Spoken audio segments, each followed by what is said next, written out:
Welcome to Actual Scale Modelling. This is part 5 of the Star Wars AT-ST Scout Walker build, scale 148. In part 4, I concentrated on the diorama, started building up the diorama, putting in the forest floor and putting in the trees and bushes. In part 5, I'll be carrying on with the diorama and I'll be putting the foliage onto the trees and sorting out the ground coverage and so on. I may also get around to further withering on the Scout Walker itself, depending on time. So let's go on with the build. So as you can see here, this is where we left off. Everything's solid on it now. So now I'm going to be tipping this up to see what falls off. Hopefully not much. Actually, not much at all.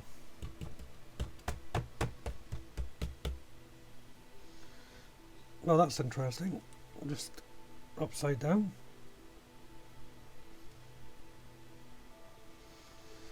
Okay, so not a lot came off at all, which is good in a way, bad in another, because I did put a lot of work in the paint work at the bottom. I've never actually had it where all the ground coverage has stayed on, apart from this little bit. So what I want to do now is break up the harsh outlines of the stone and things like that. So what I've got here is various grasses, and this is a bit of ballast that models use for train tracks and things like that. I might use this, don't know yet. Take my brush, put in some glue, and I'm just going to be dabbing this glue in random places, and then I'll take this grass. This is obviously the green grass, and I'll just take a pinch and start sprinkling it where I put the glue. So instantly you can see how that's changed from a bare bit of looking rock stone to a grassy knoll type thing. And I'm not sure whether you can see it on the camera or not. There we go. The bits of brown and green are just poking out from under that.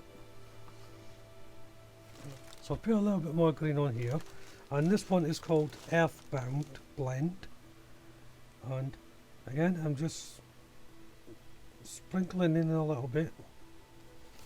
This just breaks up the green, gives it a different colour, and there it is. It doesn't need much at all. So you can, as I said, you can start seeing it breaking up. So I'm going to right, well, so I've covered it all with the different coloured grasses, as you can see here.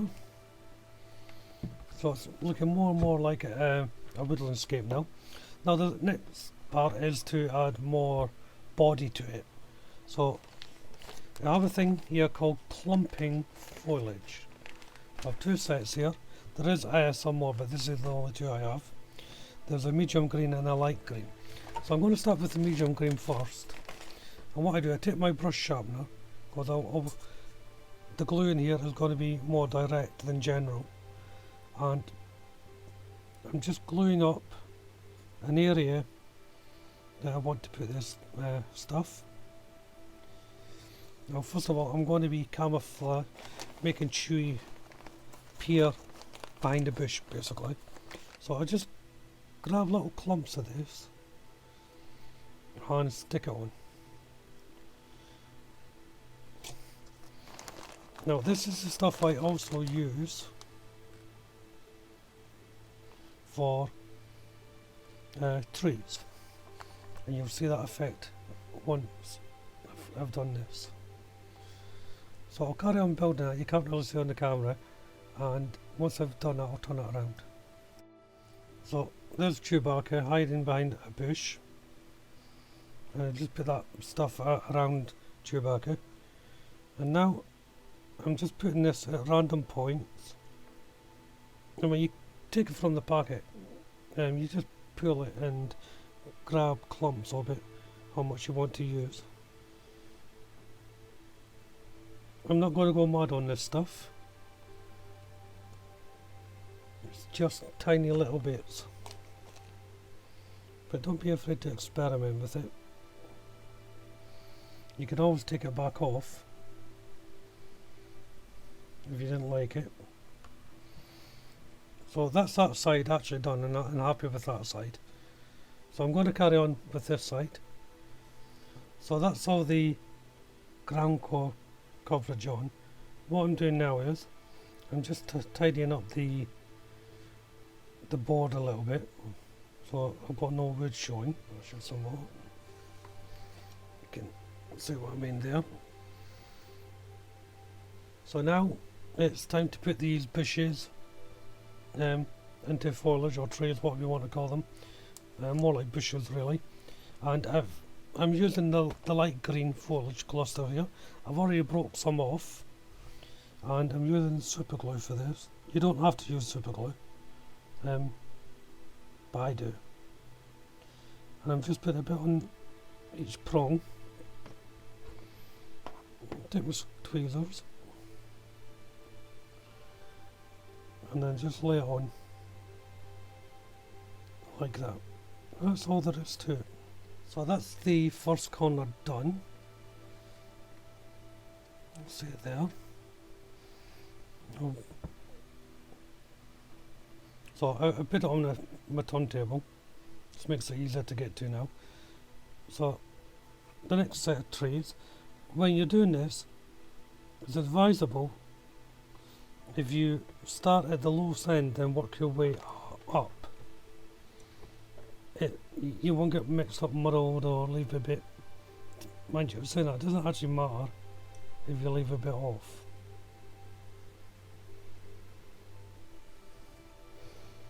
I'm using my fingers now because my tweezers kept on gripping it too much.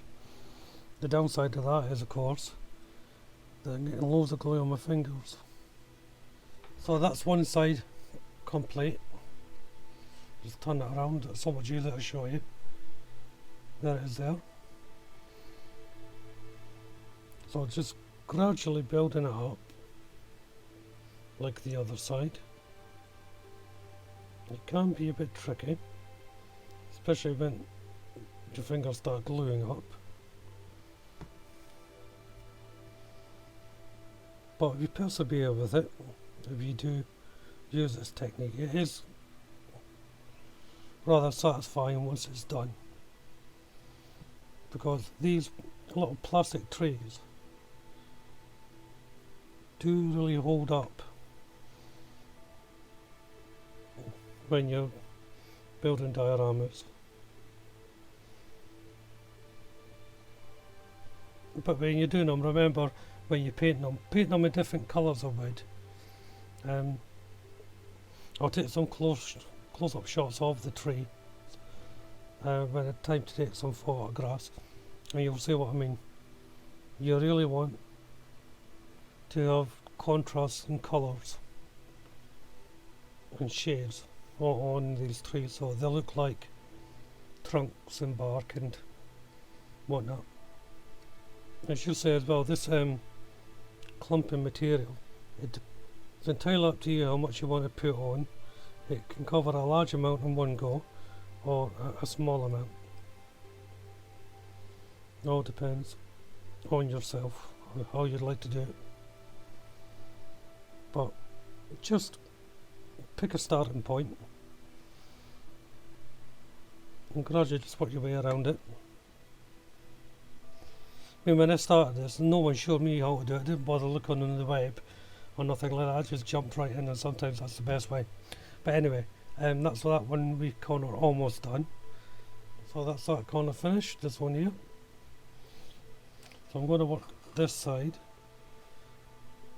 and start putting foliage all around here and see what happens. So I'm just trying to put very large clumps on these branches. I was thinking about leaving them bare.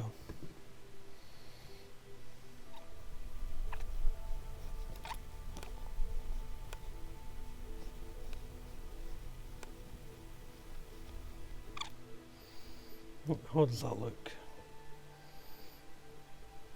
Yeah, it looks alright. A little bit here maybe. So back up to the small trees.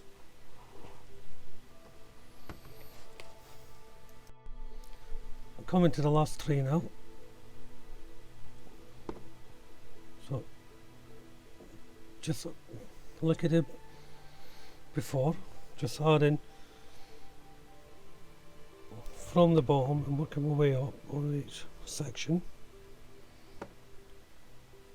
And just pick your spot, take a clump of the foliage and try and put it on the tips of each prong so that you can see the actual branches, because that's what makes it more realistic.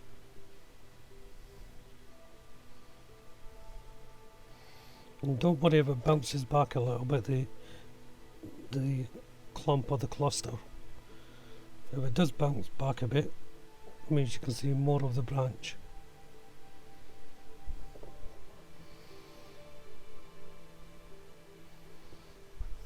And as I said, you can have a bigger or small bit, depends what you feel is right.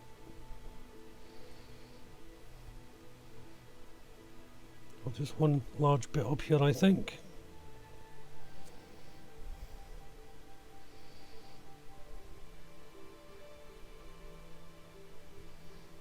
Yeah, and that's it done. I'm quite happy with this. Just so you can see it. Just move that stand out of the way. So the scout walker is going to go there, and I'm just going to have a look at the scout walker and see whether I need to weather it. I've got a feeling I won't bother, but I'm going to have a look, then I'll come back. I've had a look, and you know what, I'm not going to bother it anymore. It could do with some more weathering, I suppose, but I'm not going to do it anymore. I'll just leave it like that. So first of all, we'll take out the plasticine that I put in, so all the debris and gunk on it. But that should just come out. Right, so the whole idea of using the base was I can take this on and off whenever I want to, if I need to clean it, dust it and whatever. So all that's left to do is find the location point of the stand, make sure no debris is falling onto it, onto the feet plate area, and click it in.